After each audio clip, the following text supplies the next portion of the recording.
नमस्कार, मैं श्रवण कुमार इस वक्त मौजूद हूं जनपद जौनपुर में। और दोस्तों बता दें कि कबीरुद्दीनपुर गांव है और इनका चेहरा तो आप देख ही रहे होंगे, मायूसी से भरा हुआ, रोता बिलखता हुआ यह चेहरा, तारीख पर तारीख और सिर्फ तारीख का इंतजार करते हुए परिवार जो है वो देख करके, सोच करके बार बार परिवार की आंख में आंसू आ जाता है। परिवार ये सोचने पर मजबूर हो चुका है कि मेरा लाल जो इस दुनिया को छोड़कर चला गया है उसके लिए कितनी जिद्दोजहद करनी पड़ रही है, और सरकार को अपनी जमीन पे बुलडोजर चलाने के लिए इतने जिद्दोजहद करना पड़ रहा है। तो सोच सकते हैं कि एक आम आदमी को कितनी मशक्कत करनी पड़ सकती है कोर्ट कचहरी के मामले को लेकर के।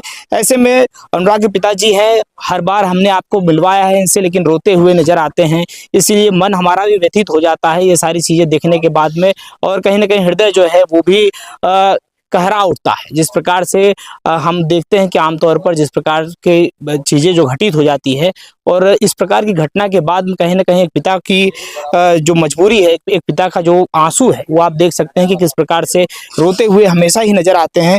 अपने आप को संभालिए चाचा, जिस प्रकार से अब तो अनुराग दुनिया में नहीं रहे, लेकिन जिस प्रकार से तमाम लोगों का आपको समर्थन मिल रहा है कहीं ना कहीं। जी भैया, आप लोग हो तो मैं जिंदा हूँ। आप लोगों ने भरोसा दिया तो मैं जिंदा हूँ। नहीं तो मैं सोच के कोलकाता से चला था कि जाऊंगा, बेटे की चिता को आग लगाऊंगा, मैं भी वही मर जाऊंगा। मुझे नहीं जीना इस दुनिया में। नहीं, अपने आप को आप संभालिए, देखिए, क्योंकि आगे की लड़ाई जो लड़नी है और परिवार का सहारा अब आप ही एक रह गए हैं कि जो परिवार के सहारा कहीं ना कहीं बनेंगे। और जिस प्रकार से जो बच्चियां हैं आपकी, वो भी कहीं ना कहीं अनुराग की तरह प्रतिभावान है। और जिस प्रकार से देखा जाता है कि बातचीत करने में हो, या जिस प्रकार से ताइक्वांडो अनुराग खेलते थे, उसी प्रकार से कहीं ना कहीं उनकी बहनें मेरी बच्ची भी स्टेट लेवल खेल के आई है, वो भी मेडल लेके आई। मैंने उसको नहीं दिखाया किसी को। मुझे शोबाजी पसंद नहीं है कि मैं शो करूं किसी को कि नहीं ये करना है वो करना, कुछ नहीं। लेकिन भैया, वो मुस्कुराता हुआ चेहरा नहीं भूलता भाई। जिस तरह से मुस्कुरा के मिलता था, वो चेहरा नहीं भूलता भाई। मैं क्या करूं यार, क्या करूं, मेरा बच्चा। देख सकते हैं कि आप ये टूट चुके हैं रोते रोते। और जिस प्रकार से हम बार बार आते हैं यहाँ पर, और जिस प्रकार से मीडिया से बात करना हो, कम से कम ये अपनी बातों को रख करके अपनी जो पीड़ा है, जो दर्द है, उसको जाहिर कर देते हैं तो कुछ दर्द हल्का होता है। लेकिन सोचिए कि अगर आपका समर्थन और आपकी जो सहानुभूति, तमाम लोग जो कमेंट करते हैं, जो जो लाखों में आपको देखते हैं, इस घटनाक्रम के ऊपर लाखों लोगों की निगाहें बनी हुई है। मैं सबका आभारी हूँ कि आप लोग खड़े हो तो मैं जिंदा हूँ। नहीं तो उसने तो मुझे कमजोर समझ के मार दिया था। उसने मार दिया था मुझे कमजोर समझ के कि ये अकेला है। लेकिन आप लोग हो, मैं आप सबका आभारी हूँ। आपका पूरा परिवार सब हमेशा सुखी से। देखिए, नम आंखें हैं और फिर भी ये कहीं ना कहीं जो लोग देख रहे हैं, जो लोग इनके प्रति सहानुभूति प्रकट कर रहे हैं, उनके लिए, परिवार के लिए, उनके बच्चों के लिए कहीं ना कहीं शुभकामनाएं व्यक्त कर रहे हैं कि आपका परिवार कम से कम सुरक्षित रहे जहां रहे।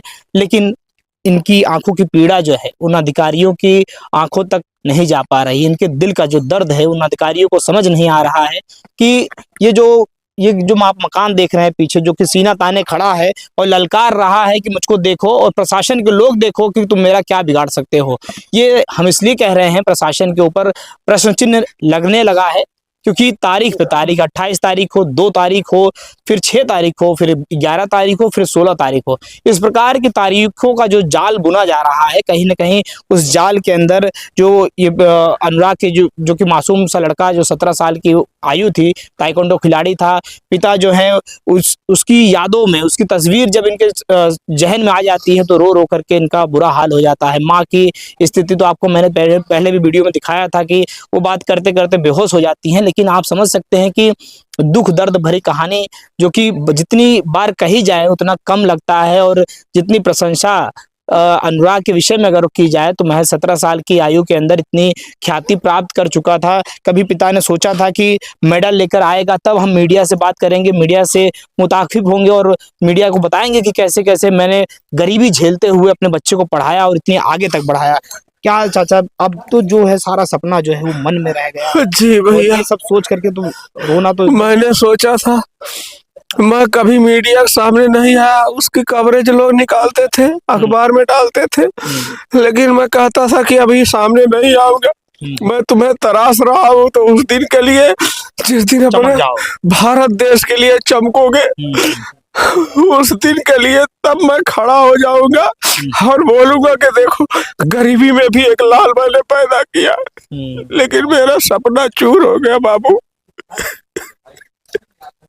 आप समझ सकते हैं दोस्तों कि कोई भी पिता हो, अपने पिता जो है अपने पुत्र को हमेशा कंधे पर बिठा करके अपने से ऊंची इमारत को दिखाने का प्रयास करते हैं। अपने से दूर जब आप देखते हैं तो हर पिता चाहता है कि मेरे लड़के का नाम मुझसे भी ज्यादा हो, मुझसे भी ज्यादा ख्याति पाए और मुझसे भी ज्यादा हुनरमंद बने। लेकिन कहीं ना कहीं जिस प्रकार से लालता प्रसाद यादव, जो कि जिसे बुद्धिहीन ही कहा जा सकता है, कि 5 बहनों के ऊपर इकलौता भाई को इस प्रकार से काट दिया, इस प्रकार से निर्मम तरीके से मार दिया, जिसकी कोई परिकल्पना भी नहीं कर सकता है। सोचने के बाद में कहीं ना कहीं हर एक व्यक्ति के जहन में जो है इस भयावह मंजर को सुनने के बाद, देखने के बाद में रूह कांप जाती है। और ये मकान जो है, ये मकान उस अन्याय का, उस दुराचारी का प्रतीक बन चुका है, जिसके ऊपर बुलडोजर की मांग सिर्फ परिवार ही नहीं अपितु गांव नहीं, पूरे भारतवर्ष के अंदर और पूरे प्रदेश के अंदर हो रही है। अब इस मकान को ध्वस्त कर देना, जिस प्रकार से रावण का वध के बाद में बार बार जलाई लंका दहन की जाती है, उसी से कहीं ना कहीं ये जिस प्रकार का जब कार्रवाई जब कर दिया जाता है, तो आने वाले समय पे जो दुराचारी हैं, इस प्रकार के जो पाप करने के बारे में जो सोचेंगे, उनकी मनोदशा के ऊपर एक बड़ा प्रहार होगा। इसलिए लोगों की मांग है प्रशासन इस पे संज्ञान ले और जल्द से जल्द इस पे एक्शन के मूड में दिखाई दे। लेकिन चाचा, क्या लगता है आपको कि जिस प्रकार से तारीखें चल रही हैं, न्यायालय के ऊपर भरोसा है कि नहीं? जी भैया, भरोसा तो कैले ही बहुत। हे भैया, अधिकारी लोगन हम, अधिकारी लोगन हम, उन्हें लोगन जवन चाहिए तब न होई, हमारे चाहले से का होला। ओका तो जवन समझ में आलू तुरंत कह दिले, हमहू या तारा का मनई होई तो हमहू कुछ कैले होई। लेकिन अब सीधा साधा मनई, गरीब और शरीफ हो बहुत गुनाहगार होला भैया। हमरे झूठ बोला ना आवत बाबू, अपन बच्चा जियावत रहली, खाली हम काली भैया कभो देश बदे तैयार हो जाबा, वह दिन मीडिया से बताई कि तू का चीज हुआ, हम का है, तो कैसे जियावत है।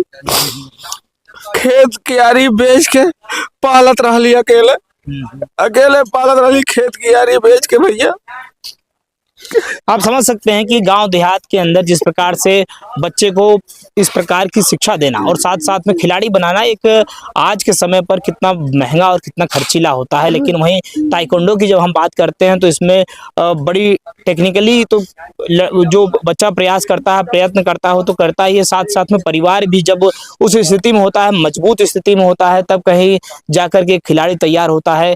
आज आप देख सकते हैं कि कैसे खिलाड़ी को जब पिता तराश रहे थे, उसी दौरान अब इस प्रकार से मार देना और इस प्रकार से निंदनीय घटना को अंजाम देना, ये कहीं ना कहीं इतना ज्यादा दुखद है, जिसकी सोचने के बाद में कल्पना करना ये अपने आप में बहुत दुखदायक है। आप देख सकते हैं कि इनका कहराता हुआ जो आवाज है, वो कहीं ना कहीं हमारे कानों के अंदर भी इस प्रकार से इतनी जो मर्म भरी आवाज है, जो कि सुनने के बाद में कहीं ना कहीं आत्मा जो है वो कांप उठता है। दोस्तों, ये सारी जो घटना आप देख रहे हैं, ये कहीं ना कहीं एक दूषित मानसिकता के व्यक्तित्व द्वारा किया गया ये दूषित कार्य है। आप ये देख सकते हैं कि जो पीछे ये मकान है, इसी मकान के ऊपर अगर बुलडोजर चल जाता है और जिस प्रकार से सरकार या प्रशासन जल्द से जल्द इस पे एक्शन ले लेती है, तो कहीं ना कहीं जिस प्रकार से अनुराग के पिताजी माताजी के जो जहन के अंदर अनुराग की छवि आने के बाद में ये मकान जो घर के पीछे ही है, इसी मकान के चंद टुकड़ों की जमीनों के लिए अनुराग की हत्या कर दी। और बहुत जमीन भी मैंने तो दे दिया था, लिखित समझौता मेरे पास है, मैंने जमीन दे दिया था, पूरा जमीन दे दिया। उसके बाद उसको मेरा घर चाहिए था, उसपे भी मुकदमा करके रखा है। मतलब ये उसको, ये कच्चा जो मकान है उसको पूरा सीधे में आंखों में उसके खटक रहा था। हाँ, वो बोलता था कि हे साहब, हे कुटकवा कुल हमारा, कहीं हाँ कहीं भैया तोहरे ताजमहल हमरे कुटकवा हो तो का ई कुल तोहार हो, तो हम कहाँ जाब राजू, हमरो एक ठे हो, कहा एक दिया हम बुता दे भैया। और बताया जाता है कि आप उसकी बड़ी कहीं ना कहीं जब वो बाहर से आता था तो आप ही लोगों के पास में बैठ के खाता पीता था। भैया एक थरिया में खियाई, हमका बहुत दुश्मन ना समझ ली, लेकिन ओकर निगाह में बहुत सारी चीज रहा। वो अनपढ़ जाहिल गंवार आदमी हमारा वंश खत्म कर देना भैया। परेशान चुप रहिए आप। अब दोस्तों इसमें अब बातें कुछ ज़्यादा करने की रह नहीं गई है, सीधा सीधा अब इस पे अगर बात करी जाए तो ये जो मकान है, इस मकान का ध्वस्तीकरण हो, परिवार को आर्थिक मदद मिले सरकार की तरफ से, हमारी ये मांग है। और हम भी आशा करते हैं कि सरकार इस पे ज़्यादा जल्द से जल्द न्याय भी करवाएगी और